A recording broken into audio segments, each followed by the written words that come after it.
बिहार में चुनावी मौसम पुरजोर तरीके से छाया हुआ है और इस चुनावी मौसम में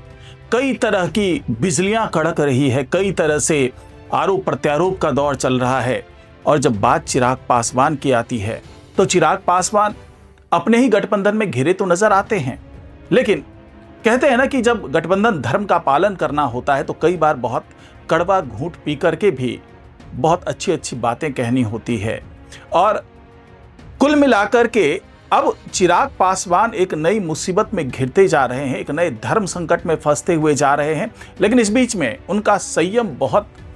कहते हैं ना कि तारीफ के लायक है। और जिस तरीके से उन्होंने इस चक्रव्यूह से बाहर निकलने की कोशिश की है और जिस तरीके से ऐलान किया है कि वो मुख्यमंत्री पद पे कब जाएंगे, और कि जिस तरीके से उन्होंने ऐलान किया कि नीतीश कुमार क्यों सीएम पद के दावेदार हैं, और जिस तरीके से उन्होंने कहा है कि अगर कोई हमारे खिलाफ कुछ बोल रहा है तो जरूर उसके पीछे कोई राजनीतिक साजिश है। तो कुल मिलाकर के चिराग पासवान जिस तरीके से संकेत दे रहे हैं उससे तो यही लगता है कि उनकी सोच बहुत दूरगामी है, बहुत दूरदर्शी वाली सोच है। तो इसी पर चर्चा होगी आज के इस वीडियो में, तो इस वीडियो को आखिर तक जरूर देखिएगा। नमस्कार, मैं हूं डॉक्टर सुरजीत सिंह और आप देख रहे हैं YBN बिहार झारखंड। अगर आपने अभी तक इस चैनल को सब्सक्राइब नहीं किया है तो सब्सक्राइब कर लीजिए, और अगर आपको ये वीडियो अच्छा लगे तो इसको लाइक कीजिए, शेयर कीजिए और कमेंट जरूर कीजिए। तो चिराग पासवान की जो नई मुसीबतें हैं, हालांकि मुसीबतें उनका पीछा नहीं छोड़ रही है। उनको 29 सीटें मिली थी, तब उनको ऐसा लग रहा था कि उनकी मुसीबतें खत्म हो गई है। लेकिन जिस तरीके से रोज नई नई मुसीबतें रूप बदल बदल करके उनके सामने आ रही है, उससे तो यही लगता है कि भाई मुसीबत और उनका यानी कि चिराग पासवान का चोली दामन का साथ है। अब आप कहेंगे कि भाई ऐसी कौन सी नई मुसीबत आ गई, उनके तो दोनों हाथ में लड्डू है, 29 सीटें मिल चुकी है, बीजेपी के कुछ कैंडिडेट भी मिल चुके हैं, तो फिर उनकी दिक्कत कहाँ है? तो दिक्कत उनकी यहां पर है कि पहले तो उन्होंने जिस तरीके से सीटें मांगी थी, यानी कि जहां पर वो 100% स्ट्राइक रेट देने की बात कर रहे थे, वहां से उनको उस तरीके से सीटें मिली नहीं। कई सीटों पर जेडीयू ने दावा ठोक दिया, कुछ सीटों पर जीतन राम मांझी ने दावा ठोक दिया, कुछ सीटों पर बीजेपी अपने कैंडिडेट उतार रही है, कुछ सीटें उपेंद्र कुशवाहा के हाथ में चली गई। तो 100% स्ट्राइक रेट तो नहीं है, करीब 8 से 10 सीटें ऐसी है जो दूसरों के हाथ में चली गई है। अब जो उनको सीटें मिली भी, चाहे वो साहेबपुर कमाल की बात करें या हम बोधगया की बात करें, तो ये 2 सीटें ऐसी है जो चिराग पासवान के खाते में तो आई, लेकिन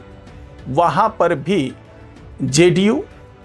जो साहेबपुर कमाल की बात मैं कर रहा हूं, वहां पर जेडीयू के बागी उम्मीदवार ताल ठोक करके खड़े हो गए हैं। और बोधगया की बात करूं तो वहां पर जीतन राम मांझी के जो उम्मीदवार हैं वो ताल ठोक करके खड़े हो गए हैं।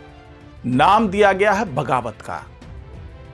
यानी कि इन 2 सीटों पर बागी उम्मीदवार चिराग पासवान के सामने चुनौती पेश कर रहे हैं। इससे पहले जीतन राम मांझी ने कहा भी था कि मैं कुछ जगहों पर निर्दलीय उम्मीदवार उतारूंगा। हालांकि जीतन राम मांझी अभी तो इसे इनकार कर रहे हैं। उनका यह कहना है कि भाई हमारे जो मजबूत उम्मीदवार हैं, जो बोधगया से चुनाव लड़ने की वो रखते थे, मतलब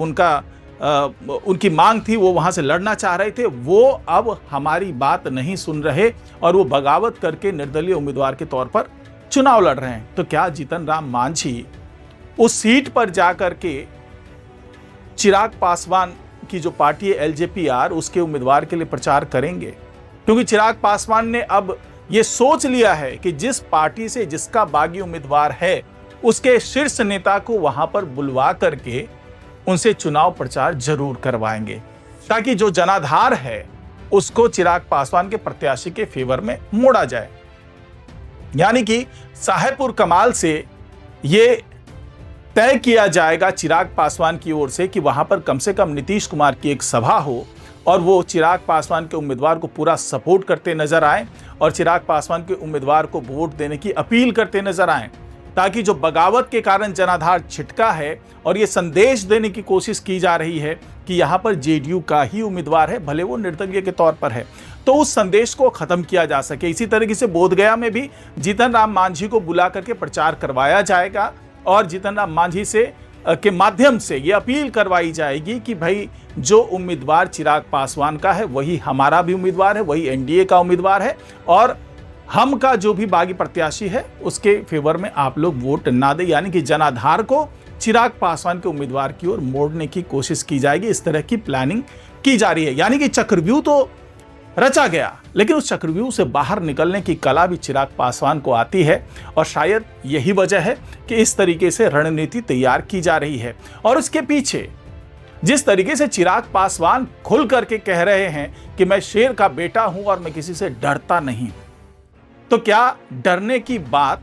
महागठबंधन से है या फिर अपने ही घटक दलों से है? तो कुल मिलाकर के, हालांकि उस पर कांग्रेस के वरिष्ठ नेता का बयान भी आ गया, कांग्रेस की तरफ से यह बयान आया कि भाई अगर ये शेर का बेटा है तो अगर रामविलास पासवान खुद होते अभी, जो कि कर्मकांड को नहीं मानते हैं,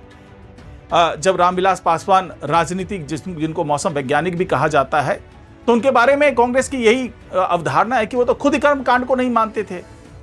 और जिस तरीके से चिराग पासवान अपने हाथ में कलावा बांध करके, रुद्राक्ष की माला पहन के, रुद्राक्ष को लपेट करके नजर आते हैं, तो उससे तो यही लगता है कि अब वो अपने पिता के ही पद चिन्हों पे नहीं चल रहे हैं, केवल उनकी राजनीतिक विरासत उन्होंने ले ली है।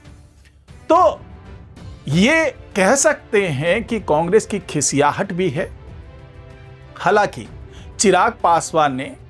जब उनसे बातचीत की गई और जब वो खुल करके बोले, तो ये साफ जाहिर कर दिया कि अगर इस तरह से कोई भी अफवाह फैलाई जा रही है, किसी तरीके से फूट डालने की कोशिश की जा रही है एनडीए में, तो वो साजिश सफल नहीं होगी। और एनडीए एकजुट है। और सीएम की बात कर लें तो वो हम नीतीश कुमार को ही अपना सीएम पद का उम्मीदवार मानते हैं, हम उन्हीं के नेतृत्व में चुनाव लड़ रहे हैं। जब उनसे ये पूछा गया कि आप उनको सीएम तो मानते हैं, लेकिन आपकी पार्टी तो आपको सीएम मान रही है और कह रही है कि चिराग पासवान को सीएम बनना चाहिए, तो ये भी जाहिर कर दिया चिराग पासवान ने कि सीएम बनना बहुत अच्छी बात है, हमारे अगर जो समर्थक है वो मानते हैं तो ये उनकी भावना हो सकती है, लेकिन फिलहाल 2025 में सीएम के लिए कोई भी वैकेंसी नहीं है। हाँ, 2030 में जरूर मैं चाहूंगा कि मैं मुख्यमंत्री बनूं और उसके लिए तमाम कोशिशें की जाएगी और मैं तब विधानसभा चुनाव भी लड़ता नजर आऊंगा। और जो राजनीतिक गलियारे में सरगर्मी है, जो चर्चा है, वो यही है कि शायद इस बार 29 सीट लेकर के चिराग पासवान ये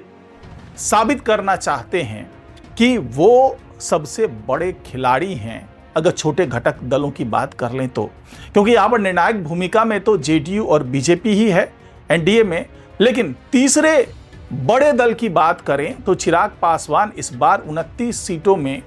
अगर वो 20 से 25 सीट जीत करके आ जाते हैं तो उनका दावा बहुत मजबूत हो जाएगा और अगली बार वो बार्गेन करने की स्थिति में होंगे कि हमें इस बार ज़्यादा सीटें दी जाए, 50 सीट, 60 सीट, इस तरह की फरमाइश हो सकती है 2030 में। तो इस बार ये अग्नि परीक्षा है और अग्नि परीक्षा देनी पड़ती है। और खास करके जब गठबंधन की बात होती है तो गठबंधन धर्म का पालन करना पड़ता है। अब अगर बात करते हैं कि चिराग पासवान किन समीकरण के तहत ये मानकर बैठे हैं कि 2030 में वो मुख्यमंत्री पद के दावेदार हो सकते हैं, तो यह खुलकर के चिराग पासवान ने कहा कि वो किसी भी तरीके से जातिगत राजनीति नहीं कर रहे। अगर उनके कैंडिडेट की भी बात करें तो उसमें 5 राजपूत उम्मीदवार हैं, 5 यादव उम्मीदवार हैं और बाकी जो पिछड़े वर्ग के लोग हैं वो भी हैं उनके प्रत्याशियों की लिस्ट में। यानी कुल मिलाकर के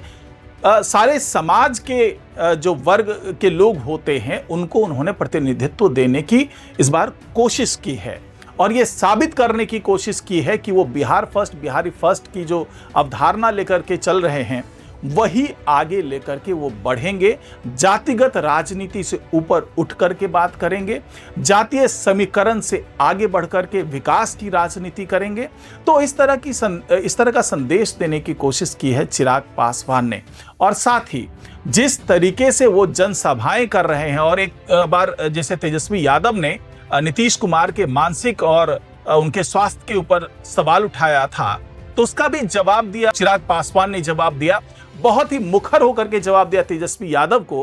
कि जो महागठबंधन के नेता एसी के रूम से बाहर निकलने का मोह नहीं त्याग पा रहे हैं, उनको ये देखना चाहिए कि मुख्यमंत्री नीतीश कुमार किस तरीके से दिन रात चुनाव प्रचार में जुटे हुए हैं। क्या कोई बीमार व्यक्ति इस तरीके से मेहनत कर सकता है? और खास करके ऐसे लोग तो बिल्कुल ना बोलें जो एसी के रूम में बैठ करके रणनीति तैयार कर रहे हैं। तो कुल मिलाकर के नीतीश कुमार को बहुत ही तवज्जो दे रहे हैं जो चिराग पासवान हैं, वो बार बार यही कह रहे हैं कि उनके स्वास्थ्य पर कोई सवाल नहीं है और सीएम पद के लिए उनसे बेहतर कोई उम्मीदवार नहीं है। अगर तेजस्वी यादव इस तरह की बातें कर रहे हैं तो उन्हें अपने गिरेबान में झांकना चाहिए। इस तरह के बयान दे करके ये साबित कर रहे हैं चिराग पासवान कि उनके और जो नीतीश कुमार है उनके बीच में कोई कड़वाहट नहीं है और एकजुट होकर के पूरा एनडीए चुनाव लड़ रहा है। शायद एक वजह यह भी हो सकती है कि चिराग पासवान चाहते हैं कि नीतीश कुमार खुश रहें, क्योंकि अगले सीएम वही बनने जा रहे हैं। और जब ये डिप्टी सीएम का दावा करें, अरुण भारती के लिए अगर ये दावा करें तो उस पर किसी तरीके का विरोधाभास ना हो, उस पर नीतीश कुमार कोई आपत्ति ना जताएं। शायद एक मजबूरी ये भी हो सकती है, इसीलिए वो बढ़ चढ़ करके जेडीयू का भी साथ दे रहे हैं और जेडीयू उम्मीदवारों के फेवर में चुनाव प्रचार करने की भी बात कर रहे हैं। फिलहाल तो वो अपने प्रत्याशियों के लिए चुनाव प्रचार कर रहे हैं, लेकिन ये खुल करके उन्होंने कह दिया है कि जहां भी जरूरत होगी एनडीए को, जिन भी प्रत्याशियों के लिए चुनाव प्रचार करने की नौबत आएगी, वहां पर वो चुनाव प्रचार करते नजर आएंगे। यानी कुल मिलाकर के एनडीए के एकजुटता का, एकता का ये संदेश देने की कोशिश चिराग पासवान के माध्यम से की जा रही है और यही उनकी बड़ी जीत होगी, यही उनकी रणनीति है जिसके सहारे वो ये कह रहे हैं कि 2030 में गेम बदलेगा और 2030 में अगर जनता ने चाहा तो मैं मुख्यमंत्री पद की भी दावेदारी करता नजर आऊंगा। तो आज की रिपोर्ट में फिलहाल इतना ही। नमस्कार।